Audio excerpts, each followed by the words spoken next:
One thing that a lot of fly tyers find difficult to deal with is blending of materials to create an effect on a hook, to decide which materials work best blending with another material, and why you might make that choice. The choices are almost endless, but what we'll do is work with some craft fur, which is a very simple material. You can do the same things with any kind of hair, whether it's deer hair or fox fur or anything else. But the concept of how to use and pick materials is what's important.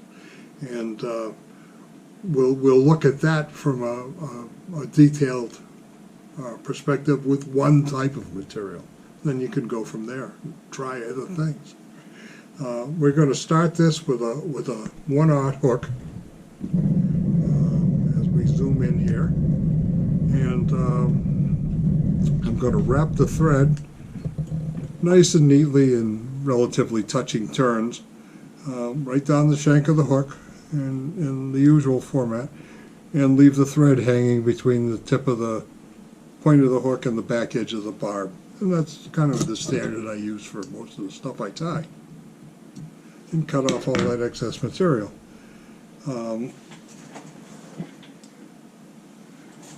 We'll start off with some nice white craft fur, and one of the features of this particular kind of material is that it's very thin and flexible, moves very easily.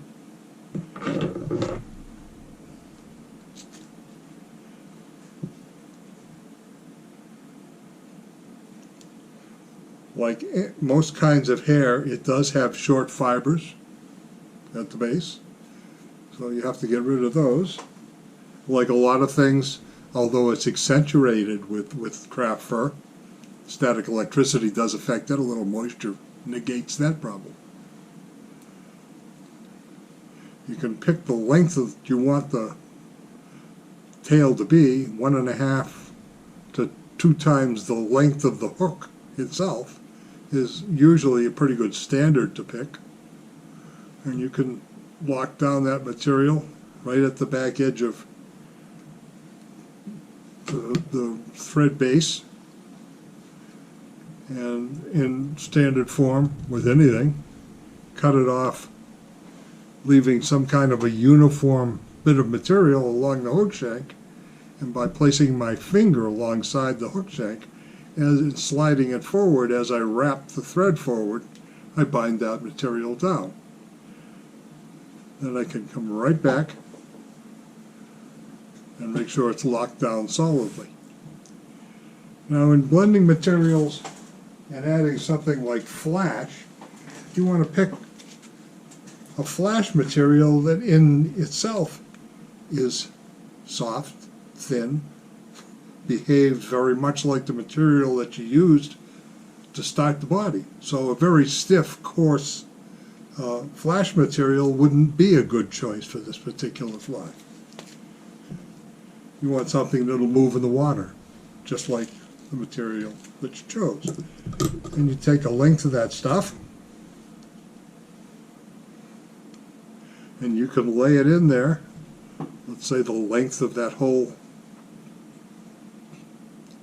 piece of material that made up the tail of the fly, tie it down like so that it now blends with the tips. It doesn't quite reach the end, the tips go just a little further. And when you do that, always take your flash, bend it back, and take a couple of turns with your tying thread to lock it in. Flash, by its very nature, whether it's polyester or anything else, is slippery, and it will pull out if you don't do that. Don't trust any fish with any teeth to get in there and make it come apart. Now, let's just take this whole procedure forward a bit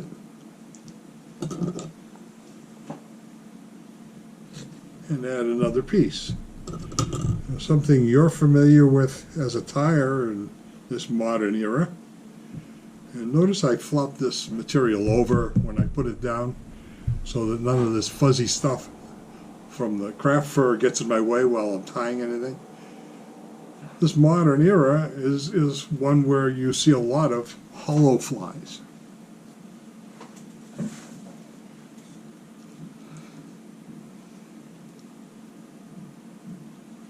So, why not? We'll take this fly, this material, cut off that fuzzy end, bring the thread forward to encompass about 1/3 of the length, take the craft fur, spread it around the hook shank,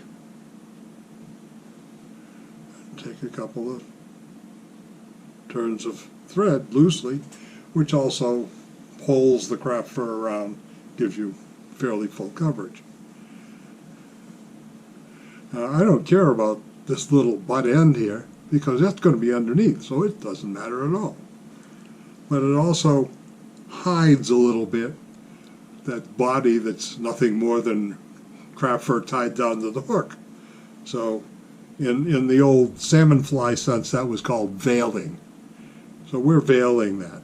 And we pull all this material back.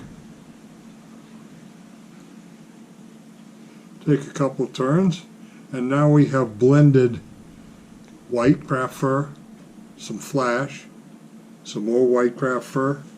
Let's take the same flash, add it again. And this time we'll end it where this next layer of craft fur, the second layer, ends. So it's coming a little forward of where the last piece was. Same stuff.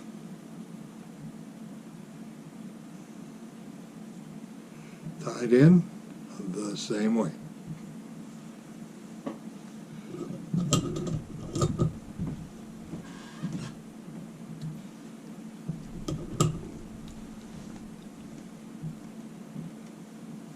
Let's do that again.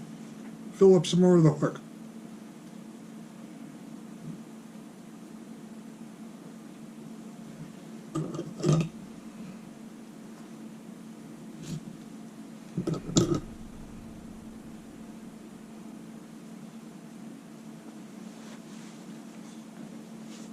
You may notice that you taste little bits of craft fur as you do this, because it tends to stick to your fingers and it's always there. So we do the same thing again. We'll bring that thread forward a little more, sort of split the remaining bit in half, and do exactly the same thing. Spread it right around the hook shank.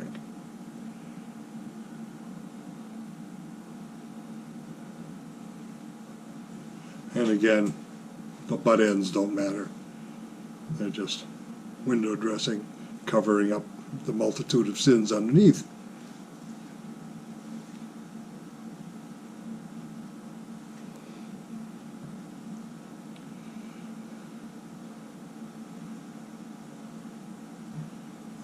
Okay.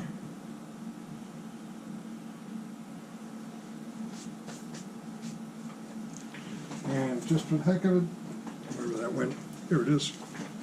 Let's add a little more flash on top.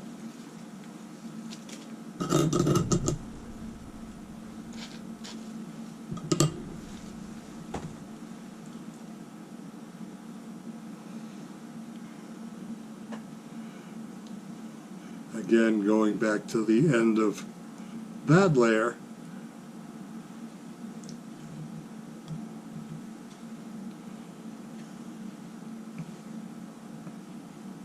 oops.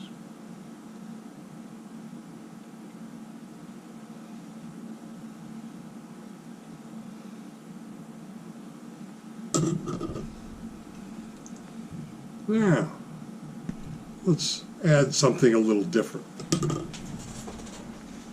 How about some hackles? And we'll take some of the junky, soft, sort of not very usable stuff.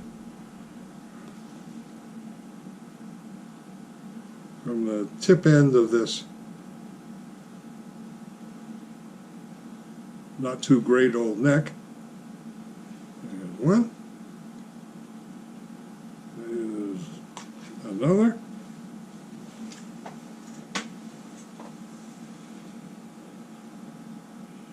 And we'll try and lay them sort of on the sides.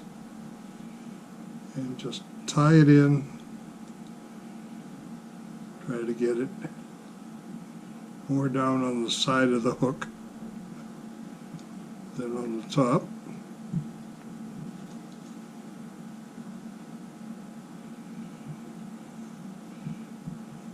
Because we're, after all, trying to create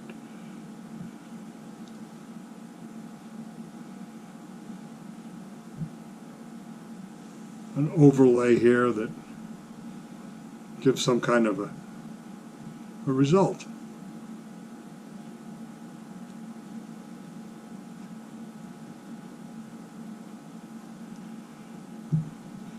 There, that's kind of cute. And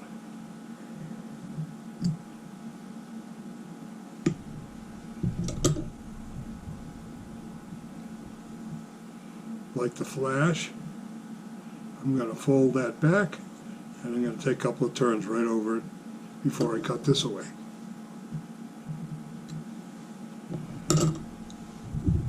And go back and look and see what I got.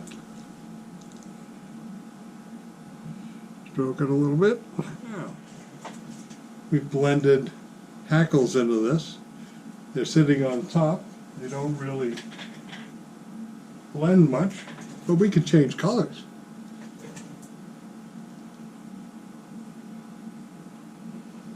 Same material, so it's going to behave essentially the same way.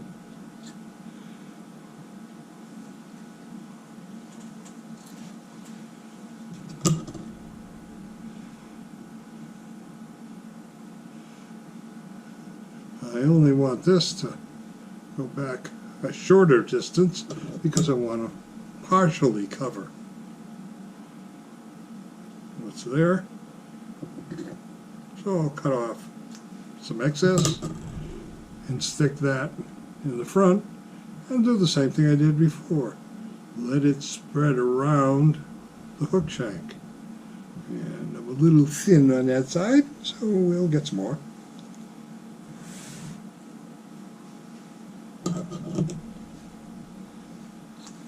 One of the joys of having a rotating vise.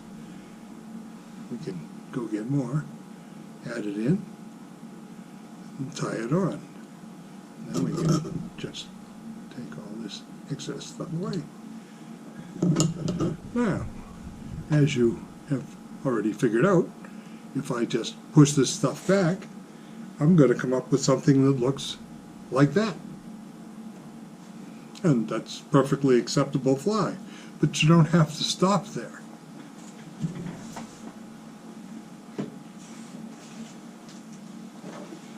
You can add a few more things.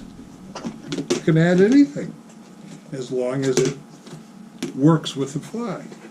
When you get up to this very short piece in the front of the fly, it's not quite as critical to have everything flow. Just adding color, adding different variations. So you can easily take something as esoteric as jungle cock,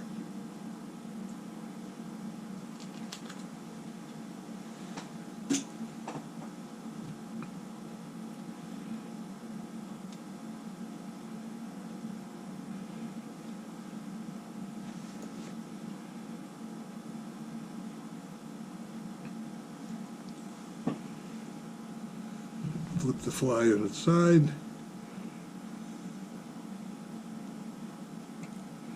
and tie this in right on top of your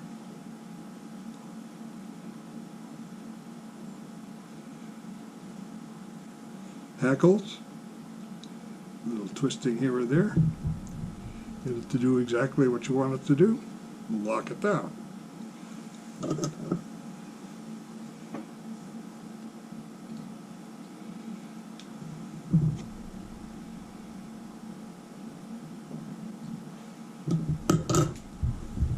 Then, when you push the failing material back,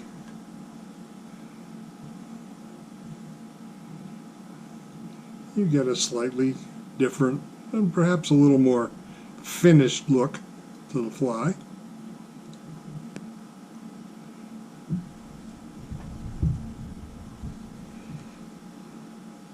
Definitely doesn't look quite the same anymore, but that need not be all. You can take a different color hackle. And this is a fairly long fibered, webby, soft, not useful for much more than streamer flies kind of thing. And you can take one of these, hold it by the tip, run your fingers over it, and make all those fibers stand out to the side. Tie that in at the front like that. Fold it back.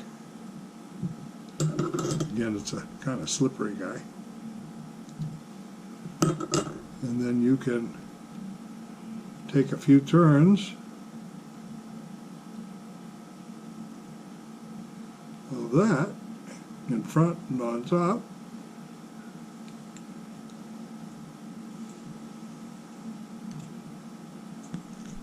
Tie it off.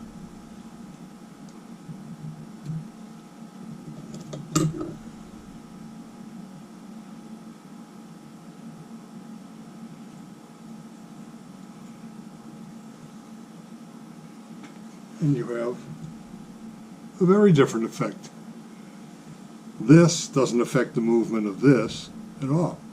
So all of this moves together as a blended material. This just adds decoration.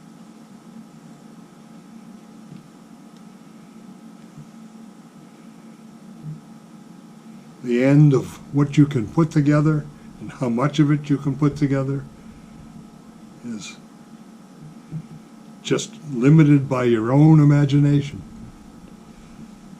and not much else.